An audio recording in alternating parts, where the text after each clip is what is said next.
ናይ አብይ አሕመድ ፈረስን ጋርን ኮይንኩም ህዝብ ትግራይን ህዝብ አምሓራን ንምግጫው አይትድከሙ ውቃበ 4 ኪሎ ምርዋይ ተባሂሉ ሰላም እናወልኩም ውግእ ንህዝብ ትግራይ አይተዋልዱ ክብል ይደሊ ዝኸበርካ ጅግና ህዝብ ትግራይ ሳላ ናይ ሰላም ናይ ስኒትን ናይ ምሕዝነትን ጽምዶ ዝፈጠርካ ክባን ዕጽዋን በውሕለናኻ ሰይርካ የኻ ብልጽግና ቅድሚ ሕዚ 2-3 ጊዜ ውግእ ክኸፍት ትንዕ ኢልኳ እዩ ነገር ግን ሳላ ምሕዝነት ዝፈጠርካ ንድሕሪ ተመሊሱ እዩ ሕዚ እውን ሕሽኪ የጽዋርን ሰራዊትን የጸግዕሎ ህዝን ተወሊዕዋ ግና ሹሕ ግንባር ስለተኾኖ እንተወሊዕዋ ናይ ፖለቲካ ዓርሰ ቅትለት እያ ክትከውን እዙ ብዘይካ ውግእ ካሊእ ዘይፈልጥ አጽናት ስርዓት ምስ ህዝብ አምሓራ ኣይንዋጋእን ብምባልና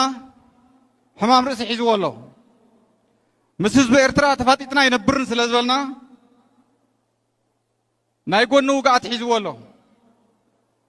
ህዝቢ ትግራይ ምስ ኩሎም ጎረባብቱ ሰላምን ስኒትን ብምፍጣሩ ቁርፀት ከብዲ ሒዝዎ ኣሎ ህዝቢ ትግራይ ሎሚ ከም ትማሊ በይንኻ ሰማይ ኣይፈርሰካን እዩ ከማኻ ንሰላም ደው ዝበሉ ናይ ህልውና ሓደጋ ዘለዎም ጎረባብቲ ህዝብታት ኣብ ጎንኻ ኣለዉ